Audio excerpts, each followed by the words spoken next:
The semi-finals of the World Cup are now set. This is the first time since FIFA have been doing their coefficient rankings that the top four have made the semi-finals of the World Cup. Based on the games that we've seen today, the quarterfinal games, we're just going to go through and review what we've seen. And we're going to start with the first quarterfinal game, which was France versus Morocco, with France winning 2-0. Obviously, Mbappe is now joint top goal scorer at the World Cup with 8 goals, matching Messi. So both of them still in the competition, of course. So Mbappe or Messi, which one do you think is going to take the golden boot? I think they're both making the final, so it's going to be a shootout in the final, I reckon. But I don't know. I'll go Mbappe for now, but I wouldn't be surprised if Messi takes it. And of course, Morocco were playing quite well in that game until the second half started. You know, they kept France quiet, but yeah, when France came out for that second half, they just ran away with the game. So yeah, France still looking the best team at the competition, in my opinion. So then we had Spain versus Belgium. Of course, it was 1-1 heading into the final minutes until Thibaut Courtois had to be subbed off and replaced by Le Mans from Manchester United. And Spain has a shot. Le Mans spills it. Mikel Moreno taps it in, and Spain go through.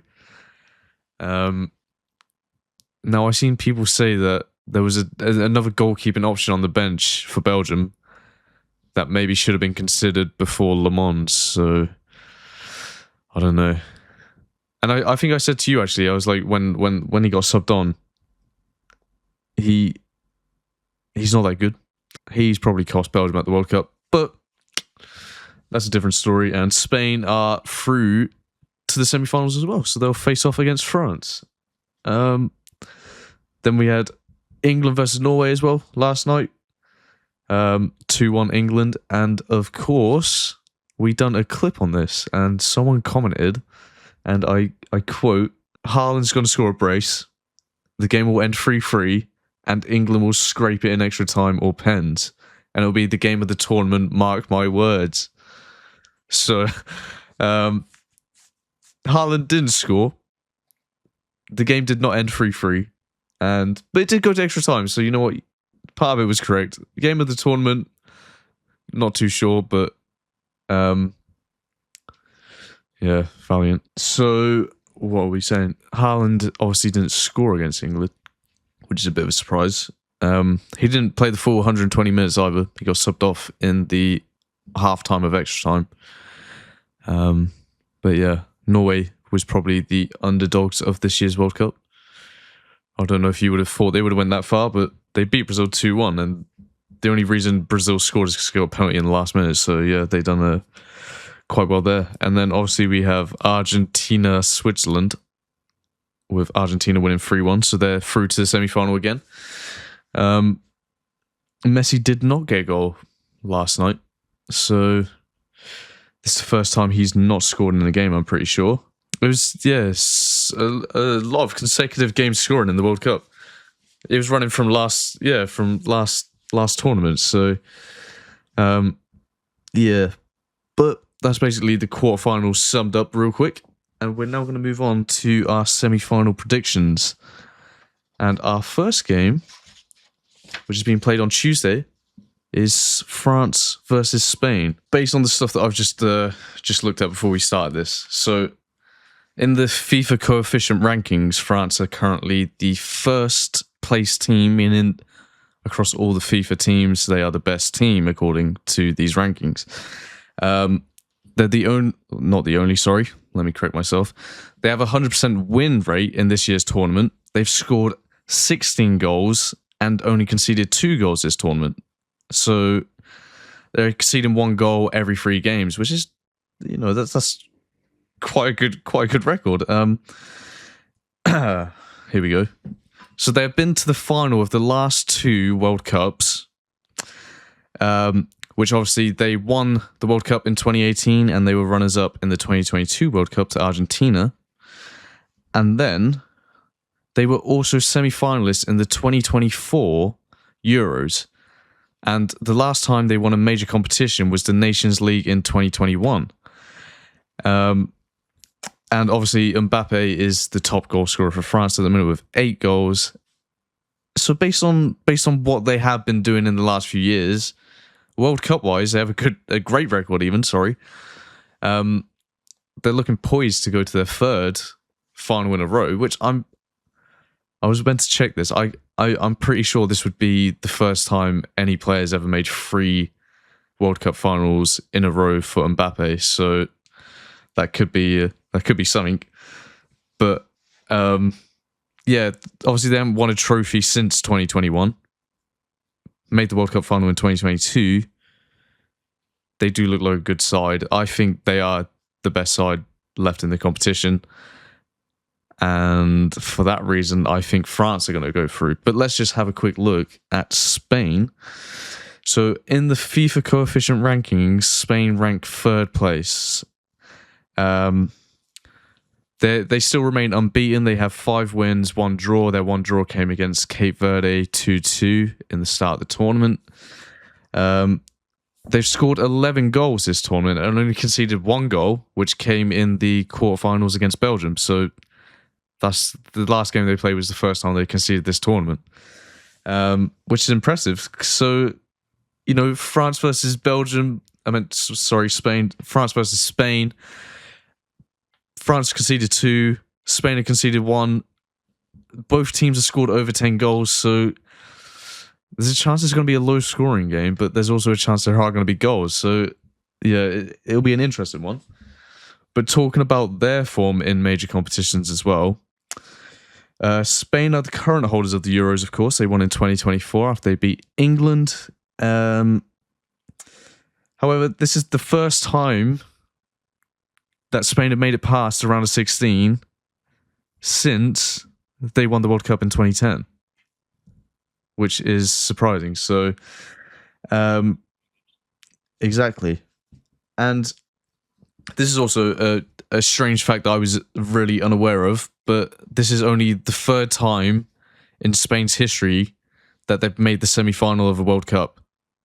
I maybe that's not surprising, but I would have thought a nation like Spain would have made the semi-final a bit more than 3 times in their whole history. Which, of course, the last time they did make the semi-final, they went on to win, like I just said. But and of course, their top scorer is I can't say his name, Oyarzabal, but he has not scored since the round of 32, so he's a bit on a drought.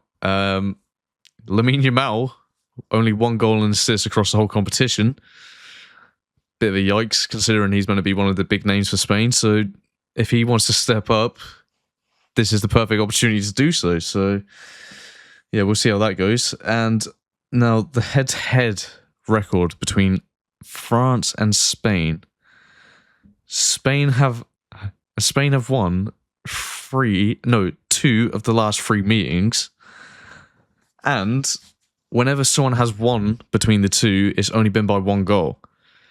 So if that's anything to go off, it's going to be a close game no matter what happens. So based off what I said, given that France are the number 1 in the world right now, Spain are currently 3rd, based on what I've seen as well, I think France are going to go through. But it will be a close game. I'm going to say 2-1 to France. Yeah, they're going straight to the 3rd final in a row. That is my prediction. Yeah. So now we need to move on to the next game, the big game, the one that the England fans have been waiting for. England versus Argentina. All right, Argentina are the 2nd highest rated team in the FIFA coefficient. They have a 100% win record this competition as well, winning all 6 of their games. And they've scored 17 goals while conceding 6 goals. Now, this one I was actually quite unaware of at the time, but in each of the last 3 major competitions that Argentina have competed in, they have won every competition. So that is the 2021 Copa America, the 2022 World Cup, and the 2024 Copa America. So they're currently champions of every competition they've played in since 2021. They must be going into this with some winners mentality, because if you think in the last 5 years you've won 3 competitions, including the World Cup, and then you have the opportunity to go again and win the World Cup again, so that would be 4 major competitions in 5 years, which is insane. But yeah, that is something that I think England should not underestimate Argentina on.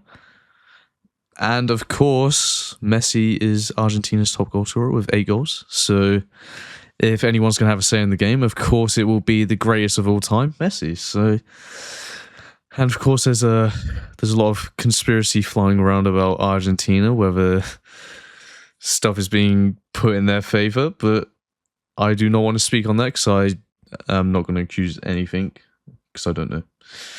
But we'll move on to England.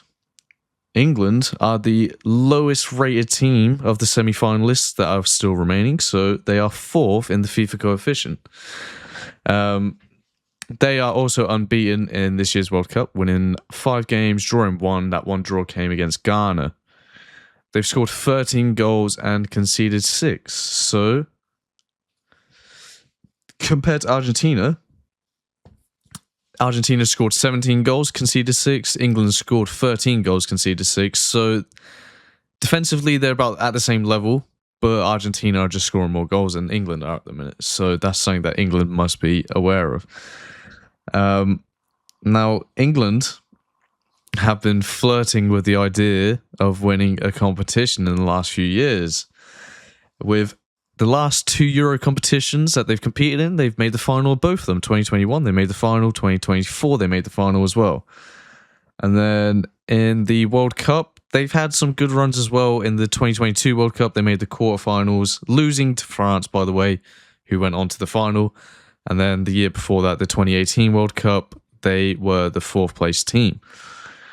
Now, the last and only time that England have won a major competition was in 1966, the World Cup. So if they are to, it was, what is that?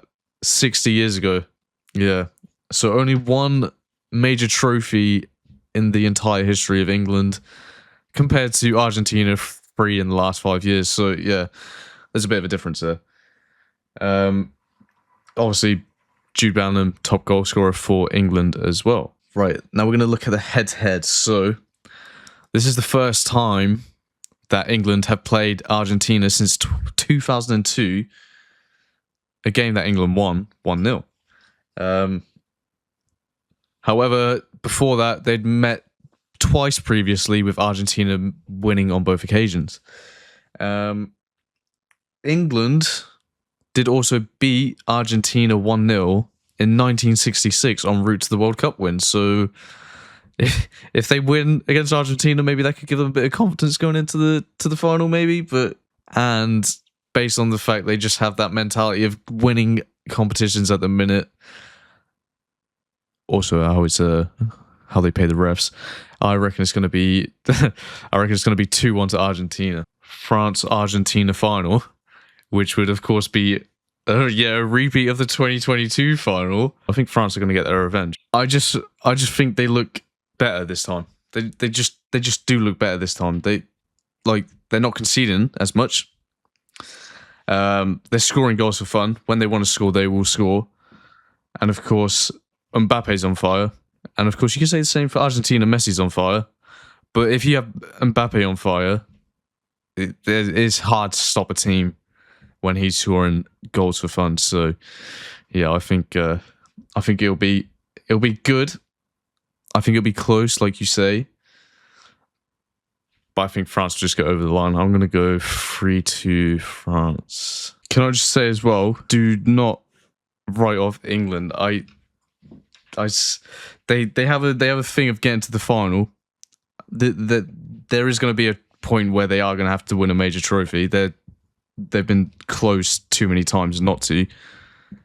I wouldn't be surprised if this is the year they finally win that trophy that they've been waiting for. So if Argentina don't make the final, I think England would beat France in the final. It would be like an extra time goal as well. It's going to be like a last minute winner. So yeah, I'd go if it's France England will win 2-1 final minute goal, it'll be from someone like Eze. But yeah, I see that happening. But yeah, that's basically then going to be the commencement of the World Cup. Then we'll do a review next week. We will see how from the start of the tournament. I can't believe it's been about 5-6 weeks since the tournament already started, and now we're at the end of it already. It's flown by. But yeah, we'll see overall what we thought of the tournament. Our predictions at the beginning, how close we were, if we were close at all, who knows. But also to note, we will be doing watch-alongs for the semi-finals and the final of the World Cup, and it'll be live on our YouTube channel. So we'll be going live about an hour or so, half an hour before the matches start, all the way to the final whistle. So if you want to tag along, watch along, we'll be answering some of the questions in the chat while we're going through. And yeah, I guess we'll see you. Yeah, we'll see you guys during the watch along if you want to come and join us.